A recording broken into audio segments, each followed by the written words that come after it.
कैसे, आपके लिए झटका कैसे, जरा ये आपको समझा देते हैं। चलिए जानकारी जल्दी से आपके सामने रख रहे हैं। देखिए पहला नुकसान आम आदमी पार्टी को क्या होने वाला है। रेखा गुप्ता वैश्य समुदाय से आती है, समझ रहे हैं, और पिछले कुछ समय से वैश्य नाराज थे, लेकिन उन्हें साथ दिया गया। रेखा के सीएम बनने से वैश्य अब खुश है और यहाँ भी आम आदमी पार्टी का जो वोट बैंक है वो खिसकता दरकता दिखाई दे रहा है। वोटर्स में सेंध लग गई है आम आदमी पार्टी के, और यही वजह है कि तस्वीर बदली है, यानी +5 ऐड हो जाएगा, आप ये समझ रहे हैं। दूसरा नुकसान क्या है, रेखा और केजरीवाल हरियाणा के निवासी हैं, रेखा गुप्ता भी और अरविंद केजरीवाल भी। रेखा के सीएम बनने से हरियाणा बीजेपी को भी फायदा पहुंचेगा, यानी सोचिए डबल फायदे वाली बात है। हरियाणा में आम आदमी पार्टी को दोहरी चोट लगने वाली, क्योंकि पंजाब के बाद ऐसा लग रहा था आम आदमी पार्टी को कि शायद हरियाणा में कुछ हो, लेकिन उस समय कांग्रेस ने साथ नहीं दिया, अकेले लड़े, कुछ हुआ नहीं। और अब लग रहा है कि यहाँ पर जो थोड़ी बहुत उम्मीद शायद 5 साल बाद कुछ होती, वो भी खत्म होती दिखाई दे रही है। रेखा के बहाने केजरीवाल की सत्ता से दूरी भारतीय जनता पार्टी सुनिश्चित कर रही है, और हरियाणा पर देखा जाता है कि दिल्ली का खूब असर रहता है, तो इस लिहाज से भी ये रणनीति आगे और बढ़िया कार्यकाल बनाने वाली है भारतीय जनता पार्टी की, ये ऐसा लग रहा है। और देखिए रेखा गुप्ता पहले ही, अभी तो ये तो मुश्किल ऐसी थी जो आकर खड़ी हो गई है, लेकिन रेखा गुप्ता के तेवर बता रहे हैं कि अरविंद केजरीवाल के लिए आगे की राह आसान नहीं रहने वाली। जितने भ्रष्टाचार के मामले, शीश महल का मामला है, सब पर कड़े तेवर रहने वाले। शपथ से पहले ही उन्होंने क्लियर कर दिया था, सुनिए जरा। बहुत गर्व की अनुभूति हो रही है। आदरणीय प्रधानमंत्री जी ने जो ये मौका एक साधारण परिवार की बेटी को दिया है, ये मेरे लिए बहुत ही बड़ी बात है, और मैं इस जिम्मेवारी पे खरा उतरूं, ये मेरा मन की पूरी ताकत के साथ मैं करूंगी। जो कमिटमेंट हमने दिल्ली के लिए की है, उन सारी कमिटमेंट को पूरा किया जाएगा। विकसित दिल्ली का जो सपना आदरणीय नरेंद्र मोदी जी ने देखा है, उसे साकार करें। दिल्ली की जनता शीश महल को पूर्ण रूप से देखना चाहते हैं, क्या करेंगी, खुलवाएंगे? म्यूजियम बना के खोल देंगे।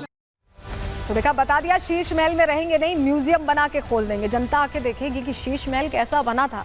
ये पहले की बात थी, लेकिन अब की जरा तस्वीर दीजिए। ये देखिए, रेखा गुप्ता ने कार्यभार संभाल लिया, सचिवालय पहुंची थी, दफ्तर अपने पहुंची थी। ये तस्वीर इसलिए बहुत बड़ा संदेश देती हुई कि शपथ ग्रहण के बाद तुरंत एक्शन मोड में आ गई और पदभार उन्होंने संभाल लिया। और बड़ी बात, उन्होंने बड़ा मैसेज दिया है दिल्ली की जनता को। उन्होंने बता दिया है कि वो दिल्ली की जनता के लिए 24 घंटे मुस्तैद है, तैयार है। सुनिए जरा। मैंने चार्ज भी संभाल लिया है, और शाम को तुरंत आज की डेट में कैबिनेट की मीटिंग भी रख ली गई है। जो मिशन विकसित दिल्ली का है, उसको पूरा करने के लिए लगातार काम किया जाएगा। एक भी दिन उसमें से व्यर्थ नहीं होगा, और एक एक कमिटमेंट जो हमारी दिल्ली से है उसे पूरा करेंगे। आप सबका स्वागत है। इससे पहले कभी आप इस कमरे में नहीं आए होंगे। आज इस सीएम कार्यालय के द्वार आप लोगों के लिए खुले हैं। तो सीएम कार्यालय के द्वार खुले हैं, और इसी के साथ बड़ा मैसेज ये कि जनता के लिए उपलब्ध रहने वाली मुख्यमंत्री बन गई हैं दिल्ली की। लेकिन जिम्मेदारियां क्या है, या ये कहें कि चुनौतियां क्या हैं इस समय नई सरकार के सामने। चलिए जानकारी जल्दी से आपको दे रहे हैं, आपको बताते हैं।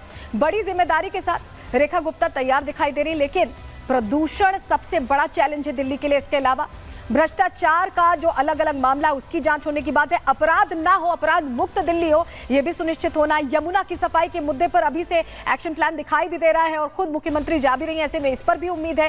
सड़क निर्माण को लेकर, कनेक्टिविटी बेहतर होने को लेकर उम्मीद है। इसके अलावा कूड़े के ढेर से मुक्ति, क्योंकि कूड़े का पहाड़ अलग अलग जगहों पर दिल्ली में है, उससे मुक्ति के लिए यहाँ कहीं ना कहीं उम्मीद है। और योजनाओं के लिए फंड कहाँ से लाएंगे, ये बहुत बड़ी एक चुनौती हो सकती है उनके सामने, क्योंकि अभी तक जो दिल्ली सरकार रही है, बहुत सारी योजनाएं चलाती रही है, मुफ्त की योजनाएं चलाती रही है। ऐसे में भार बहुत है दिल्ली का जो खजाना है उस पर, उसको कैसे मैनेज करेंगी। इसके अलावा डीटीसी की समस्या को भी उन्हें सुलझाना होगा। तो ये तमाम चीजें हैं। महिलाओं के खाते में 2500 रुपए भेजने की जो बात है, जो वादा किया था उसे पूरा करना, गारंटीज को निभाना है। स्वास्थ्य सेवा और अस्पताल के निर्माण पर भी यहाँ लोगों की उम्मीदें हैं, क्योंकि कई चीजें बदलने की उम्मीद जाहिर हो रही है इस नई सरकार से। समर्थकों में बहुत उत्साह है, वो बेहतर भविष्य की कामना के साथ दिल्ली को देख रहे हैं। सुनिए जरा। महिला शक्ति जिंदाबाद, जय भवानी। हमारे लिए बहुत ही हर्षोल्लास का दिन है। औरतों को और एक नई ताकत, एक नई पोजीशन दी गई है। हम बहुत खुश हैं। अपनी खुशी व्यक्त नहीं कर पा रहे हैं हम लोग अपनी खुशियाँ। हम नारी शक्ति जिंदाबाद। अंदर से हमें बहुत भावनाएं जाग रही हैं। हमारी महिलाएं सुरक्षित होंगी और हमारी यानी कि महिलाओं को जो 2500 रुपए का वादा किया है हमारे मोदी जी ने, वो सबको आएंगे। मोदी जी आपका बहुत बहुत धन्यवाद। हम बहुत खुश हैं। हमें उम्मीदें करने की जरूरत ही नहीं, हमारे मोदी जी हमारे साथ में है। और हमारी रेखा गुप्ता जी को बहुत बहुत हार्दिक शुभकामनाएं, क्योंकि मोदी जी ने ऐसा नाम चुना है कि सारी महिलाएं पूरे भारत की महामंत्री, मुख्यमंत्री बन चुके हैं। और हमें ना फ्री का चाहिए, हम काम करेंगे और जय श्री राम करेंगे। सुषमा स्वराज आपको याद होंगे मुख्यमंत्री रह चुकी हैं और एक और तस्वीर उन्हीं से जुड़ी जरा आज आपको दिखा रहे हैं। जरा ये तस्वीर देखिए, बांसुरी स्वराज को आप यहाँ देख रहे हैं। वो कांग्रेचुलेट करने पहुंची हैं रेखा गुप्ता को, जो नई मुख्यमंत्री के तौर पर जिम्मेदारी संभालने वाली है। भारतीय जनता पार्टी की ये दूसरी महिला मुख्यमंत्री होंगी। और सुषमा स्वराज विदेश मंत्री के तौर पर, मुख्यमंत्री के तौर पर बहुत स्ट्रांग लेडी थी। उनका जो व्यक्तित्व था, उनका जो स्टाइल था कम्युनिकेट करने का या अपनी बात रखने का, वो सब कुछ वो ऐसा था कि लग रहा था कि कोई बोलता था तो लोग सुनना चाहते थे। सुषमा स्वराज की बोली ऐसी थी, भाषा ऐसी थी, और उन्हीं से प्रभावित अब यहाँ रेखा गुप्ता दिख रही हैं। क्यों मैं ऐसा कह रहे हैं समझिए, सुषमा स्वराज के अंदाज में ही नजर आई। आप जरा तस्वीर देख लीजिए सुषमा स्वराज की और रेखा गुप्ता की। इन दो तस्वीरों में आपको एक जैसी छवि दिख रही होगी, क्योंकि जैसे साड़ी के ऊपर जैकेट पहनकर सुषमा स्वराज आती थी सदन के अंदर, वैसे ही अंदाज में रेखा गुप्ता आई हैं। पूर्व सीएम की तरह साड़ी पर जैकेट पहने दिखी। 1993 में 52 दिन की सरकार ही थी सीएम की यहाँ पर सुषमा स्वराज की, लेकिन वहाँ पर मुश्किल उस वक्त ये थी कि उस वक्त केंद्र में कांग्रेस की सरकार थी, तो बहुत बेहतर सिंक्रोनाइजेशन नहीं था। उस समय भारतीय जनता पार्टी थोड़ी कमजोर हुआ करती थी, इतनी जगहों पर सरकार नहीं थी। लेकिन अब तस्वीर बदली हुई है। रेखा को केंद्र सरकार का पूरा सहयोग मिलने वाला है। केंद्र में बीजेपी की सरकार है, राज्य में अब ऐसे में डबल इंजन सरकार होगी। 1993 की तुलना में 2025 वाली बीजेपी बहुत मजबूत है, बहुत कन्विक्शन के साथ काम करती है, और यही वजह है कि इसी तरह का प्लान ऑफ एक्शन होगा। तो इस बार जो महिला सीएम बनी है वो पूरी तरह से यहाँ कितनी मजबूती के साथ दिल्ली की पूरी सत्ता को संभालने वाली है, काम करने वाली है, ये हमें समझ में आ रहा है। और नक्शे कदम पर चलने वाली हैं सुषमा स्वराज के।